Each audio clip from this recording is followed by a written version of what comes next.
I remembered that my kids were on TikTok. So I went to TikTok and started posting kind of PE stuff. And I did like probably the second or third brain break video that I posted got 5 million views. And then the rest of it is history. And so That's amazing. yeah. So initially it was for my students. My students still love finding me. Like they all don't know I'm there yet. And so every year they figure it out. And one or two students will figure it out, and then they all know it every time I get new kids. Then now I've had a lot of officials because obviously I run in officiating circles, so I'll run into a lot of officials that talk about it, friends, parents, whatever. But it's the audience now is really anybody. So because the brain breaks are not just a fun party trick, they actually help connect the right and left sides of your brain more efficiently so you can process information more efficiently. They can help reduce anxiety and stress. They can help with ADHD kind of symptoms because it can help quiet your brain while you're thinking about other things. It occupies part of your brain while you're thinking about other things. So they're for anybody. No two games are ever the same. No two quarters, no two 5 minute break. I mean, from media to media, things are always different and the same in a classroom. I can have the same kids every day, but there's something that happened at somebody's house. There's something went on that's affecting a kid one way, either positively or negatively, that can totally affect the whole class. So you can take one kid out of a class and it changes the whole dynamics of a class. You can add one kid to a class and it changes the whole dynamics of the class. So just like in a basketball game, where if one player gets into foul trouble, changes the whole dynamic, especially early, it changes the whole dynamics of the game. It changes the coaching substitution patterns. It can really affect things. If there's a player that isn't usually your leading scorer in a game, but all of a sudden they're going off and they're now the leading scorer, it changes how the opposition sets up their defenses. Officiating it's great to keep people in the game. I know a lot of former athletes like they gravitate towards officiating because it's something, it feeds that competitive spirit that athletes have, because despite the fact that we're not winning or losing, we do win or lose. If I have a great game, it feels like a win. If I have a really bad game, it feels like a loss. And so you still have to go back into that practice and getting better. And it's a challenge. Like if you're you're not going to get bored. Coming to officiating, you're not going to get bored, and it's fun. You meet almost all of my best friends I've met officiating, and just in the officiating community. Like I never would have met you, Dana, had I not been an official. Nope. And so it's like, for me, the relationship part is the best part. If you talk to an official and you hear their stories, they're rarely about the game. And now, Season 2, Episode 19, Letter Q, Quick Thinking. Join host Dana Pappas with special guest Matt Head on the From A to Zebra podcast. Welcome back to the From A to Zebra podcast. I'm Dana Pappas. My co-host Nate Acosta can't be with us on this episode, so we're flying solo again, but I have a great guest and excited to join on this episode with an individual who will be covering the letter Q, and we're talking about the need for officials to be quick thinking in each contest they work and throughout their careers. So this guest has some brain breaks and tips for keeping our brains stronger, and that's really what makes this guest the perfect guest for this topic. We are visiting with Matt Head. Matt is a Division I women's basketball referee, an elementary school PE teacher, and an entrepreneur. As we visit with Matt, you will be able to see all of the way these roles interact and why quick thinking is something he does in every aspect of his life. Matt, welcome to the show. Well, thank you. I'm happy to be here, Dana. Absolutely. It's good to see you. Matt and I were visiting a little bit before we started the episode, and we haven't seen each other since the NASO Summit in Spokane, which was a number of years ago. So this is kind of a great reunion for us, and certainly I appreciate the time. You've been busy, obviously, in basketball referee camp season, so your summer is finally beginning, which is exciting. So we appreciate you as you're rolling into some downtime finally, taking a little bit of that downtime with us. So thanks, Matt, for that. Happy to be here. Thank you. So could you really tell the audience and me about your officiating journey, how and why you got started, kind of your steps along the way, and where you are now? Well, as you said, now I'm a Division I women's basketball referee, but it started before way I was a kid. I used to ride in the car with my dad to his basketball games, and we would ride like with the whole crew, go to the games. I'd go to the pizza joints afterwards with them. And so I just got the I met them all as a kid. My fifth grade teacher had us refereeing our PE games, so striped shirts, whistles, and everything. So I actually refereed my very first basketball game as a fifth grader. That's amazing. Yeah, yeah. So when people are like, how long have you been doing it? It's been a long time. Yeah. When I was in middle school, I was a scorekeeper for Parks and Rec. I was making $2.35 an hour, which really tells everybody how old I am. And one day, an umpire didn't show up, and they asked me if I would do it, and I was like, sure. I did it, and I made $9 a game, made $27 that night, and thought I was rich. Big bucks. So, yeah, so that was when I really started to kind of take it seriously and get into the Parks and Rec and the little kids games and all that kind of stuff. My first high school game was in 1987 after I graduated from high school. They wouldn't let me referee high school games before that, which, I mean, fair enough. And after I did the high school refereeing for 4 years while I was in college, I went away to umpire school, professional baseball umpire school, and umpired professional baseball for 5 years in Arizona, California, and the Northwest. And when that ended, that was when I really started taking the basketball seriously, going to camps and all of that. And I've been refereeing women's college basketball for about 15 years and the Division I level for the last 7 years.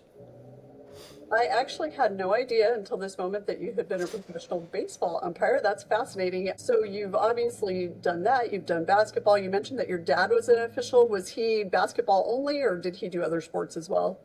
He was basketball only. He tried football, but basketball was what he always did. Yeah. Yeah, It's cold outside. Like football, I've thought about it, but it's cold. In the Northwest, it's cold and wet and rainy. And not with my schedules anymore, because I've thought about doing football too, but with my schedule anymore, basketball pretty much, like you said, it just finished. Like I just got home from my last camp on Tuesday or Monday. The basketball season started in October. So from October to July, I'm doing something basketball-y almost every month. And if I try to tell my wife I'm going to be gone on Fridays in the fall too, she would not be really happy about that. Yeah, that probably wouldn't go over well. It's funny, we were just interviewing Vern Harris the other day, and he was talking about not wanting to do baseball in the Arizona area because it's too hot. So Yep. you guys had either extreme, but certainly you both found your happy place in a nice climate-controlled gym. So Yep. that's great, though. As an official, it's always great when you hear those stories of the officiating family, and the fact that you picked it up when you were in fifth grade is amazing. Love hearing that. So you kind of, as we're talking about fifth grade, that kind of leads us into our next question. So when you aren't officiating, you're actually an elementary school PE teacher. How did you know that that's what you wanted to do for a career? And what are some of the similarities that you see between teaching and officiating? I always knew, growing up, I always knew I wanted to be a teacher. I don't know if it was the summers off or what. Like, I've literally never had a job where I worked all year. And my high school soccer coach, Skip Reeves, was a big kind of motivator for that. And if you ask any teacher, even today, they'll tell you don't go into teaching. Every one of them has always said don't go into teaching, but they all do it. We all do it. We get into it. And the kids are really what motivates everything and makes it worthwhile. It was the I mean, I took 5 years off to go do baseball because I also knew I always wanted to do that.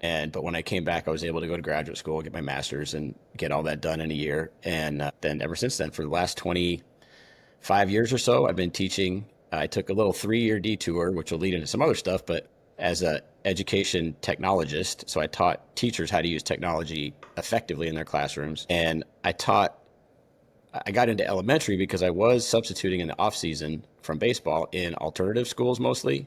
Because when they find you can do stuff, then that's where they put you. And the alternative schools were there were schools where kids were mandated by the court to be there, kids that just weren't being successful in a traditional school setting. So they'd come like grade recovery kind of things. And they were great. The kids were great, but there was always something that happened, some sort of fit that would happen or some anger management kind of thing that would happen. And one day I taught in a kindergarten class, and the kids were great. And they all they wanted to hug you, and you were their best friend, even though I had just met them. And I thought, this is really where I need to be, because partly I thought I wanted to coach high school soccer and teach high school PE. And I figured out I didn't want to do either of those things because I'd rather play than coach. And the little kids are great. So, I mean, that's how I got into elementary teaching. The similarities are that no 2 days are ever the same. And no 2 games are ever the same. No 2 quarters, no 2 5-minute break. I mean, from media to media, things are always different, and the same in a classroom. I can have the same kids every day, but there's something that happened at somebody's house. There's something went on that's affecting a kid one way, either positively or negatively, that can totally affect the whole class. So you can take one kid out of a class and it changes the whole dynamics of a class. You can add one kid to a class and it changes the whole dynamics of the class. So just like in a basketball game, where if one player gets into foul trouble, changes the whole dynamic, especially early, it changes the whole dynamics of the game. It changes the coaching substitution patterns. It can really affect things. If there's a player that isn't usually your leading scorer in a game, but all of a sudden they're going off and they're now the leading scorer, it changes how the opposition sets up their defenses. The biggest similarity is that there's no two things that are ever the same in either of those, either teaching or at any sport. That's a great great comparison. Are you K through 5 or do you do a specific grade? K, K5, okay. Every state's a little different. Do you have just one grade or do you have all of them? So you no, definitely get to see. I mean, you think about just the ages of kids in elementary school, that's a pretty interesting curve from kindergarten through 5th grade. You're seeing all kinds of yeah, different personalities. yeah, and it's since COVID, I've actually been teaching online, which also adds another wrinkle of weirdness to it. But it's great for refereeing because I can teach from anywhere. Absolutely. So you kind of mentioned this, and we're going to go into a little bit more. So in addition to officiating and teaching, you've also been involved in the officiating technology side of things. So can you tell us a little bit about that? Well, my house has always had computers, so I've never been afraid of them. So there's a lot of people that are like, oh, I don't want to push that button. I don't want to do that thing. I'll push any button. My friends laugh at me all the time because in their cars, on their computers, in an elevator, anywhere, you put a red button, I'm going to push it. I mean, what's the worst that could happen? The basket will come down or the car will stop. I don't know. So I've always had computers. And so that's just always something that I've been involved in. I've never taken a computer science class. I've never done anything like that. And so the technology part for camps kind of came about. One of the first things I introduced was at ref school, we had, it was kind of early days of YouTube, and I found out that you could live stream. And during that live stream, you could pause, rewind, all the stuff you would want to do at a game. And so I asked Penny if we could try it. She's like, sure, let's do it. And so we did the live streaming. It was great the first couple of years because nobody was onto us. So the school districts weren't blocking YouTube. Their internet is amazing. School districts have great internet for the most part. So doing that was fantastic. Well, after a couple of years, everybody getting on their internet, students using the internet for inappropriate student-y type stuff, districts started to block YouTube. So that caused some problems. So we had to kind of, in the video area, get away from live streaming. And then just this year, I found a new app called fullcourt.ai.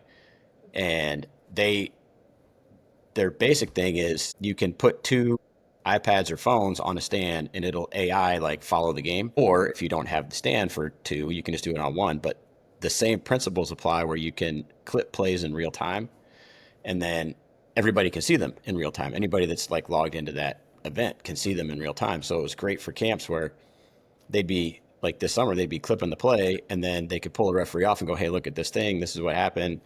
Maybe you could have been standing somewhere else. So it gives you immediate chance for feedback. And that's still new. That's pretty much brand new. I just found it 2-3 months ago and started playing with it. So, but I've developed enough of a reputation that people will let me try these things at camps. And usually it works out. We're see if you can break this. Yep, pretty much. And then, you get that reputation. You can try anything. The thing that most people know about me in camps is the Ref Camp app, which anybody that's been to any camp or really any event, it could be any, some convention or whatever, in the past, you'd get these reams of paper and they'd have the names of all the campers, the schedules of the games, the agenda. Usually there were some numbers you had to match up. And then you'd walk out to the court and there'd be 19 people standing around. You're like, are you reffing this game? Are you with me? What's going on? And so that's where it stemmed from. And there was a thing called Glide Apps years ago that let you make apps out of spreadsheets, out of Google Sheets. And that was where, again, Penny Davis at Ref Camp or at Ref School I said, I want to try this thing. And she said, give it a try. So we did it. It was a lot more manually intensive than Ref Camp is now, but it gets the idea across. So now people have everything in the palm of their hands. They have in their phone, they have pictures of all the campers, of all the staff. They have potential bios from all the campers, all the staff. They have the schedule is right there in their agenda, the daily agenda, the camp agenda is all right there. There's maps, interactive maps. So if you have to go from one school to another, or one building to another, it's all right there in your hand. And so that's, I mean, refcamp.app, that's the thing that everybody, That's awesome. and we went from me trying to do all the coding just by the seat of my pants. I have a good friend of mine who's a really good coder. And so he actually has done all the coding the last 4 or 5 years on that. And I just, hey, can we fix this? And he's like, yep. And the answer, he never says no. The answer is always time and money. It's how much time and how much money do you want to spend? And so, I mean, that's the biggest thing that I'm known for that. But I've also been starting, I don't know if you've heard the term vibe coding yet. I have not. Okay, so now this just happened. You're about to. So in the last 6 months, I've seen this thing, they call it vibe coding. AI can write your code for you. So there's some programs, one of them is Lovable, and it's web-based, and you say, I want this thing to do this. I want to create a login page. The AI will write that code. It'll spit out the thing for you and do all that.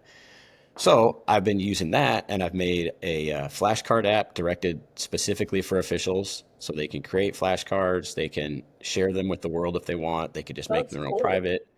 Yeah, hopefully I can take that into audio flash, like so it reads the cards, and then also hopefully adding video. So I'm working on that. That's amazing, man. So much stuff.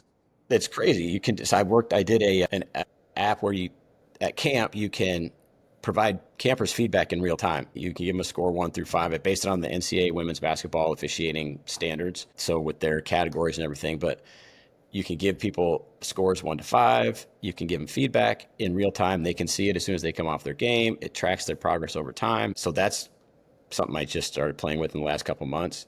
And then find the gym. That's another one I'm working on. So that if you're going into a new place, you just tap on where you're going. You find the school you're going to on it. It'll give you a map. It'll give you recommendations for food, places to stay. Oh, that is park, cool. where the door is. Yeah. Those are also, I mean, those are all such practical tools. When you're talking about camps of old, when you get that ream of paper, and I just remember seeing those when I would go watch my officials, and you'd get, there'd be 250 campers, and they get the schedule with like a 7-point font and just numbers everywhere. And I'm like, how do you not miss assignments? It was, they were cumbersome. So you're definitely onto something with all of those things, but I definitely was seeing those old schedules going, that was needed. They were awful. Yeah, they were horrible. Like you needed to get a pair of readers with your packet because it was just impossible to read. So that's great. And I love all of the things that you're doing, the flashcards. I can't wait now I want to see everything and play with it. I wouldn't know any of the technology behind it, but I sure have fun just playing around with it. Well, I'll send you links. Oh, I love it. Thank you. Well, hey, we'll share those as much as we can. I know that officials love stuff like that, so I think that's amazing. You're on social media, you're on Instagram, and you do your brain break challenges, which I watch every time you post one, and usually fail miserably at them. But can you tell us how and why you started those, and kind of what your intended audience was or is, and maybe if that audience has kind of expanded just since posting them? Yeah, so I noticed, before COVID, my kids would come dancing into class. All these elementary school kids are coming in dancing and like, I'm like, what are you doing? Oh, it's TikTok dance. You should get on TikTok. And so they were all telling me, get on TikTok, get on TikTok. I'm like, nope, not going to do it. And then COVID. And so we have school online. Everybody's forced to be online at that moment. Kids are not showing up. I mean, because there's no accountability. It's just, it is what it is. And it's, a global pandemic. So I remembered that my kids were on TikTok. So I went to TikTok and started posting kind of PE stuff. And I did like probably the second or third brain break video that I posted got 5 million views. And then the rest of it is history. And so that's amazing. So initially it was for my students. My students still love finding me. Like they all don't know I'm there yet. And so every year they figure it out. And 1 or 2 students will figure it out, and then they all know it every time I get new kids. Then now I've had a lot of officials because obviously I run an officiating circle, so I'll run into a lot of officials that talk about it, friends, parents, whatever. But it's the audience now is really anybody.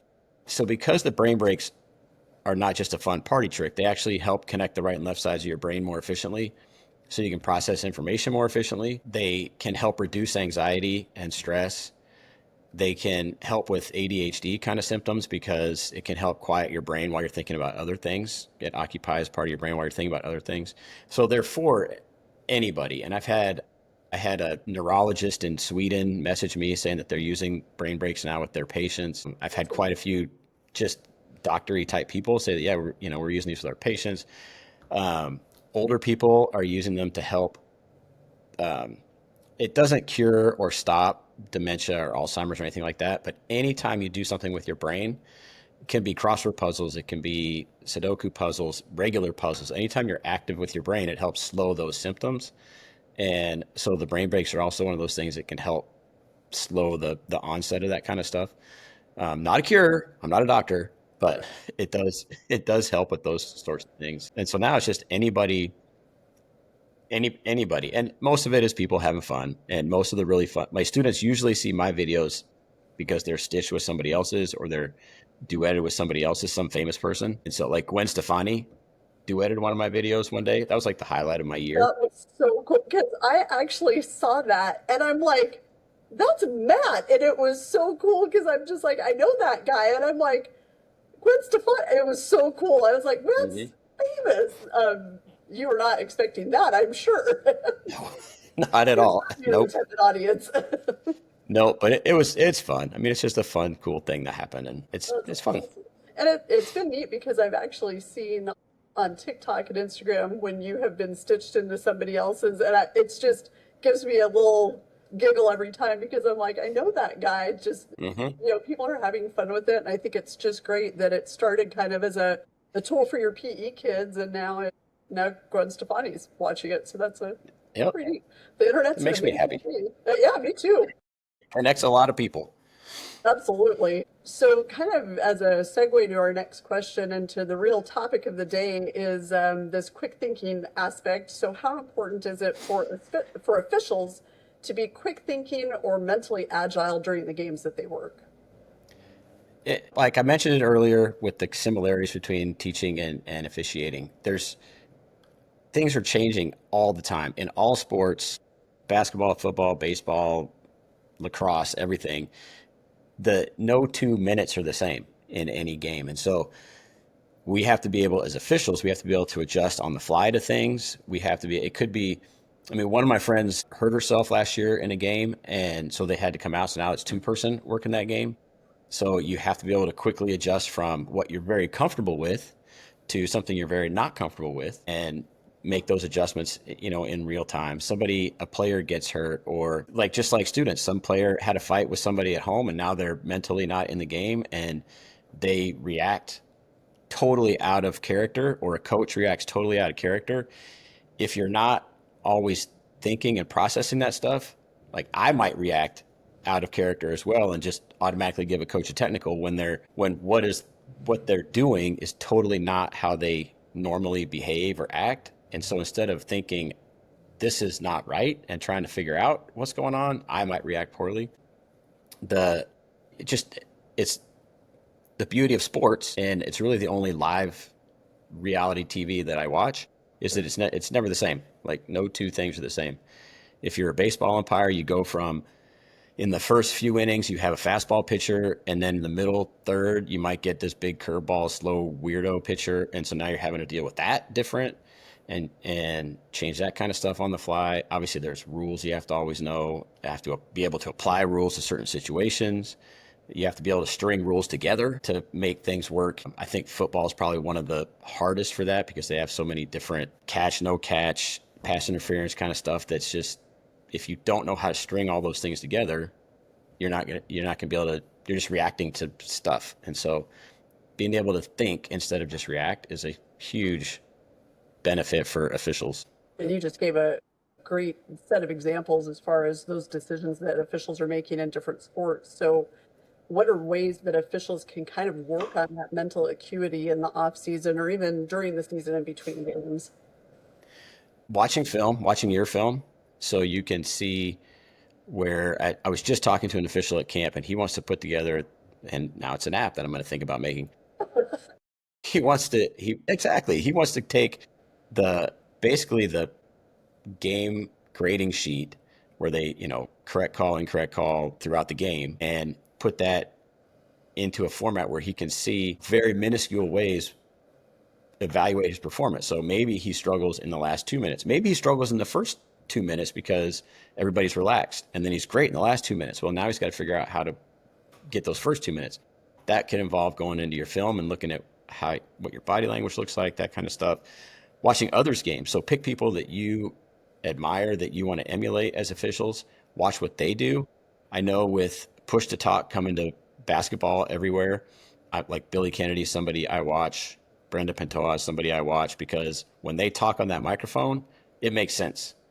When I talk on the microphone, I haven't had to do it yet, but I imagine the first time it's not going to make a lot of sense. Watch the people that do. I should pay admission when Billy's on the microphone. He's masterful at that.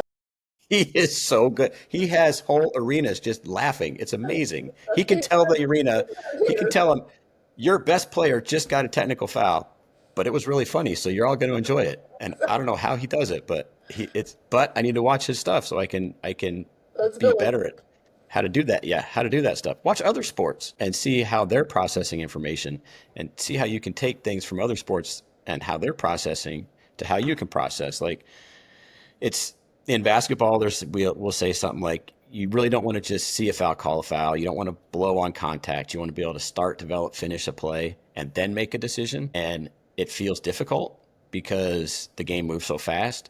But if you watch like a baseball umpire behind the plate, they don't, as soon as the ball hits the glove, they're not saying ball or strike. They have a little bit of processing time they build into that. And so learning how to do that by watching other really good people in other sports. And you can always take stuff from other people.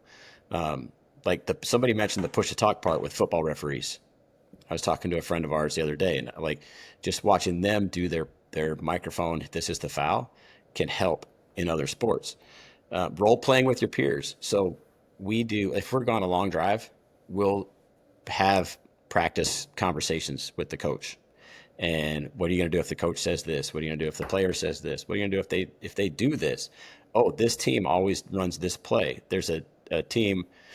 This coach moved from Division II to Division I this year, so it'll be interesting to see what he does. But he always runs an illegal play on the jump, and only about a third of officials catch him.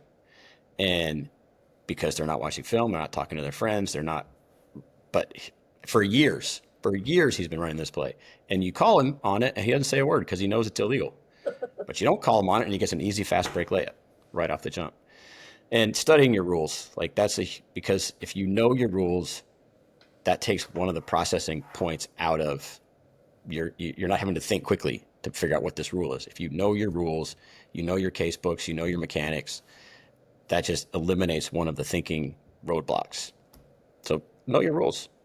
Yeah, that's a great answer. There's a lot packed into that. And as you were talking, I was thinking about the repetition that's officiating, that it becomes kind of muscle memory at some point. But being able to, as an official, you're a basketball official, but understanding that you can watch a baseball game or a hockey game or a soccer match or any other sport and learn something from the officials, the way their comportment, the way they talk on the microphone. There's so many things that you can learn. It doesn't always have to be your sport. And I think we say it a lot at the end of the day, it's just officiating. And there is that element of it that is similar. The rules are different, the game is different, but you can, as officials, learn a lot from each other in terms of how you carry yourself. And I love that you talked about the car rides and doing some role play, because I think sometimes we feel like that's reserved for the off season and for camp. And at the high school level, certainly officials are always going, well, what do I say if a coach says this? And you can't have a script that you give out to all the officials and go, okay, refer to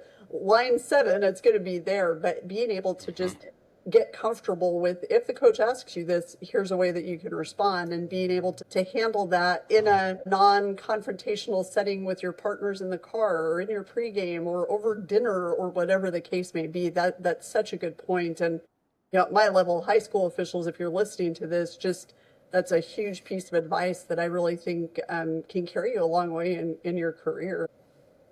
Yeah, definitely figuring out and finding a group of people that you could talk to all the time, even in the off season. I know up in the Northwest where I am, we use Slack as like our main communication tool for everybody. And so we're sharing plays all the time.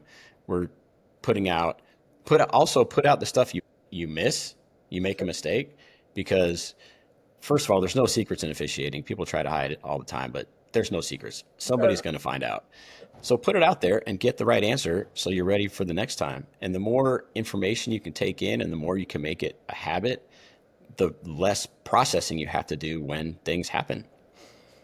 And I mean, that's such a good way to stay mentally sharp. You don't want to wait until, if your season starts in October, you don't want to wait until September to start thinking about this and getting your mind ready. And of course, on the other end, getting your body ready. That is something that, regardless of when your season is, you need to be doing those things year round, just to be able to make sure you're fresh and you're ready to go. You don't want to go, my first game is tomorrow, I should probably crack a book and talk to my crew and see what's going on. That's going to not bode well for your game or your season or your career. Yep, it's too late by then. Yeah, much too late. So, Matt, we have just a final question for you, and this is something we ask to all of our guests on the show. We have a mission with the From A to Zebra podcast each week, which is to educate, elevate, and excite our listeners. So, what can you tell us about officiating that accomplishes that mission? Officiating it's great to keep people in the game. I know a lot of former athletes like they gravitate towards officiating because it's something, it feeds that competitive spirit that athletes have, because despite the fact that we're not winning or losing, we do win or lose. If I have a great game, it feels like a win. If I have a really bad game, it feels like a loss. And so you still have to go back into that practice and getting better. And it's a challenge. Like if you're not going to get bored. Coming to officiating, you're not going to get bored, and it's fun. You meet almost all of my best friends I've met officiating, and just in the officiating community. Like I never would have met you, Dana, had I not been an official. And so it's like, for me, the relationship part is the best part.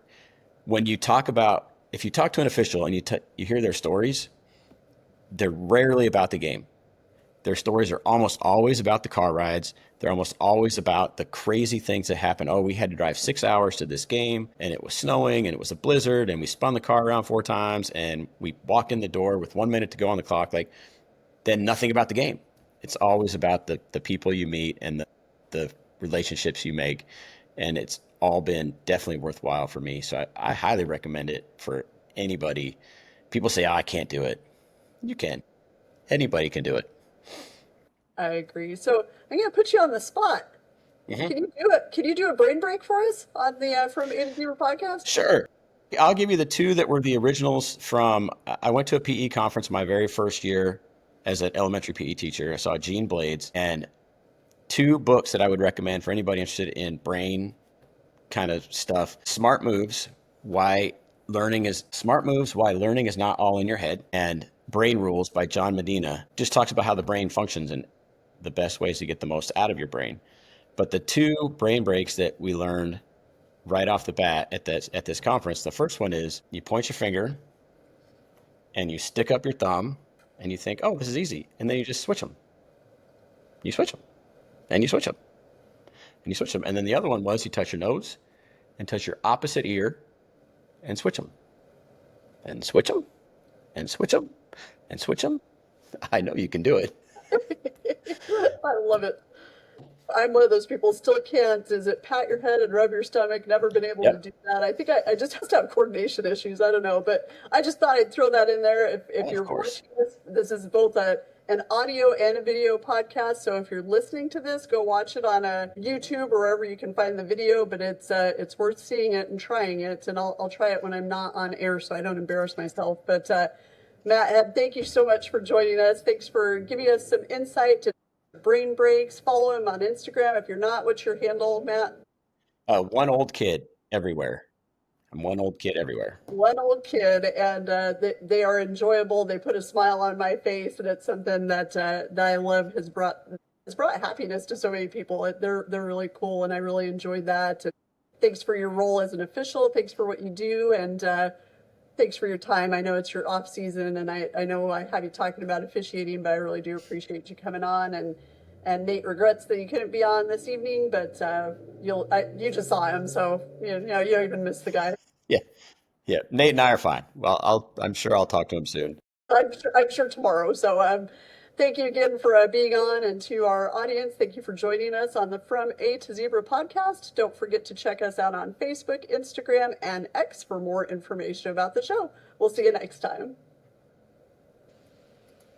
Be sure to hit that like button, follow, subscribe, and also catch From A to Zebra on Instagram at from_A_2_zebra, Facebook From A to Zebra podcast, and on X at From A to Zebra.